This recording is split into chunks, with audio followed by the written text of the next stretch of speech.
Hi hello everyone, मेरा नाम है प्रशांत और आप देख रहे हैं सफलता क्लास। आज हम बात करने जा रहे हैं इमोशनल इंटेलिजेंस के बारे में। संवेगात्मक बुद्धि आपने बहुत सुना होगा, इमोशनल इंटेलिजेंस, लेकिन इसके पीछे की क्या थियरी काम करती है, क्यों जरूरी है हमारे लिए इमोशनल इंटेलिजेंट होना, क्या होता है ईक्यू यानी इमोशनल कोसेंट। आज हम पूरी डिटेल से चर्चा करेंगे इसके बारे में। एक्चुअली आपने एक वर्ड सुना होगा जिसका नाम है आईक्यू, इंटेलिजेंस कोसेंट।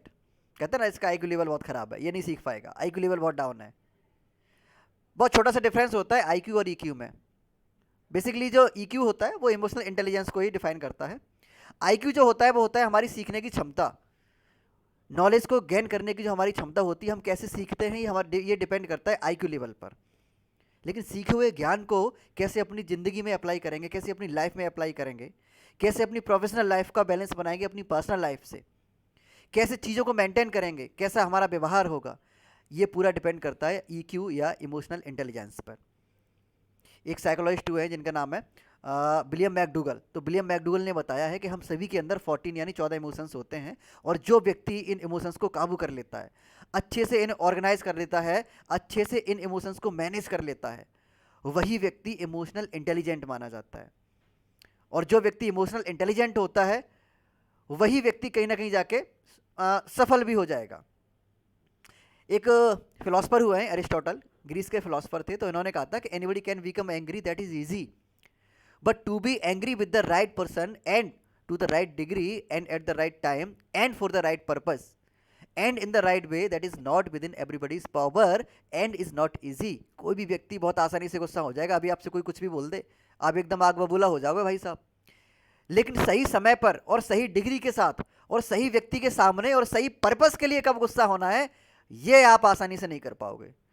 और जो व्यक्ति ऐसा कर लेगा वही व्यक्ति इमोशनल इंटेलिजेंट माना जाएगा। हु इज इंटेलिजेंट यार, कौन होता है इंटेलिजेंट? इंटेलिजेंट व्यक्ति वही होता है जो आईक्यू यानी अपनी नॉलेज और ईक्यू यानी अपने इमोशंस यानी इमोशनल इंटेलिजेंट को बैलेंस कर देगा। Who can manage emotions and make balance between IQ and EQ, जो आईक्यू और ईक्यू में बैलेंस बना लेगा वही होगा इंटेलिजेंट, वही होगा बुद्धिमान व्यक्ति।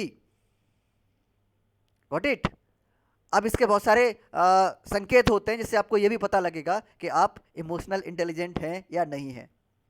एक छोटे से एग्जांपल से मैं बताता हूं कि अगर हमारी इमोशनल इंटेलिजेंस अगर अच्छे से काम नहीं करेगी तो हमारे साथ क्या क्या हो सकता है भाई साहब।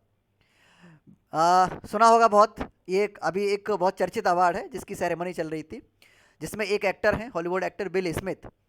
तो जो वहाँ अवार्ड प्रेजेंट कर रहे थे, तो बिल स्मिथ की वाइफ के बारे में जो अवार्ड प्रेजेंटेटर थे उन्होंने कुछ बोला, और अपने इमोशंस पर ये काबू नहीं कर पाए भाई साहब। अपनी चेयर से उठे, उठने के बाद सीधे गए और एक पंच मार दिया, जड़ दिया बीच स्टेज पर ही, भरी सभा में ये सब वाकया हुआ। और इसके बाद इन्हें कितनी कठिनाइयाँ झेलनी पड़ी, है ना। जो पूरा इन्होंने नाम बनाया था वो सब मिट्टी में मिल गया। किसकी वजह से? सिर्फ एक गलती की वजह से। और वो गलती क्या थी? ये अपने इमोशन को मैनेज नहीं कर पाए। यानी जो 14 संवेग जो होते हैं ना, और 14 संवेगों में एंगर यानी क्रोध मैनेज नहीं कर पाए, ऑर्गेनाइज नहीं कर पाए, फेल हो गए, और एक गलती की वजह से कैरियर पर धब्बा लग गया, नहीं लग गया। तो आप समझ सकते हैं कि ये इमोशनल इंटेलिजेंस होना आपके लिए कितना ज़रूरी है। इमोशनल इंटेलिजेंस या इमोशनल ईक्यू की वजह से, इमोशनल इंटेलिजेंस की वजह से, संवेगात्मक बुद्धि की वजह से आप अर्श से फर्श पे भी आ सकते हैं और फर्श से अर्श पे भी जा सकते हैं भाई साहब। तो ये बहुत ज़्यादा ज़रूरी है कि आप अपनी लाइफ में अगर सफल होना चाहते हैं तो अपनी इमोशनल इंटेलिजेंस पे काम करें। कुछ संकेत होते हैं जिससे आपको ये पता लगेगा कि आप इमोशनल इंटेलिजेंस हैं या नहीं हैं। कुछ साइन होते हैं जो ऐसे व्यक्ति जो इमोशनल वीक होते हैं ना, उनके अंदर ये साइन जरूर पाए जाएंगे, ये संकेत जरूर मिलेंगे। सबसे पहला सेटिंग डाउन, बहुत दूर भागेंगे कठिनाइयों को देख के भाई साहब। डिफिकल्टीज को तो भाई साहब छुएंगे भी नहीं, वो जैसे पता लगेगा कि बहुत इसमें जो कठिन काम है, ऑफिस में जा रहे हैं, ऑफिस में कुछ भी कोई कठिन टास्क मिलेगा, भाग जाएंगे, वो दूर भागेंगे, नहीं करेंगे, वो मन नहीं लगेगा उनका। First thing is setting down. अगर आप चाहते हैं कि आप इमोशनल इंटेलिजेंट बने तो सेटिंग डाउन करना छोड़ दीजिए आज से ही। हर चीज में चढ़ बढ़ के हिस्सा लेना शुरू कर दीजिए। Second thing is false superiority. झूठी भाई साहब वाहवाही लूटने की कोशिश करेंगे, और इसके साथ ही साथ सेल्फिश हो जाएंगे, एरोगेंट हो जाएंगे, सेल्फिश बनेंगे, सेल्फिश व्यक्ति हमेशा क्या होगा? सेल्फिश व्यक्ति इमोशनल वीक होगा हमेशा। And third is self pity.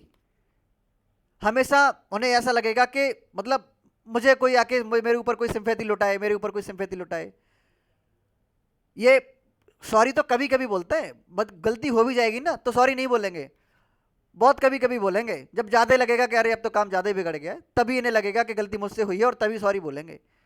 हमेशा मतलब वो कम ही सॉरी बोलते दिखेंगे। ये ऐसे एक्ट करेंगे जैसे उन्होंने कुछ किया ही नहीं है, उनके हाथ से कुछ गलत होता ही नहीं है, वो जो करते हैं वो सब सही होता है। तो ये कुछ साइन होते हैं जो पता लगता है इससे कि आप कितने इमोशनल वीक हैं। ये हमेशा मतलब ऐसा व्यक्ति अगर आपके आसपास कोई है जो हमेशा ऐसे दिखाने ऐसे कोशिश कर रहा है, ये दिखाने की कोशिश कर रहा है कि उसके हाथ से तो कुछ गलत होता ही नहीं है कभी भी, समझ जाना वो इमोशनली वीक है। वो नया कुछ कभी सीख भी नहीं पाएगा। एंग्री होगा, टेंस, स्ट्रेस्ड, अगर ये चीज़ें किसी के अंदर कूट कूट के भरी है ना तो वो इमोशनली वीक है। अगर आपके भी अंदर ये सारी चीज़ें हैं, आज से आप इन सब पर काम करना शुरू कर दीजिए। अगर ये वीडियो आपको पसंद आई है ना तो इसे लाइक और शेयर जरूर करना। अगली वीडियो में आपसे फिर मुलाकात करूंगा और उसमें बताऊंगा कि आप अपनी ये जो इमोशनल इंटेलिजेंस है इसे कैसे बढ़ा सकते हैं, आप भी इमोशनल इंटेलिजेंट कैसे बन सकते हैं। मिलेंगे अगली वीडियो में, तब तक के लिए बाय बाय, टेक केयर, नमस्कार।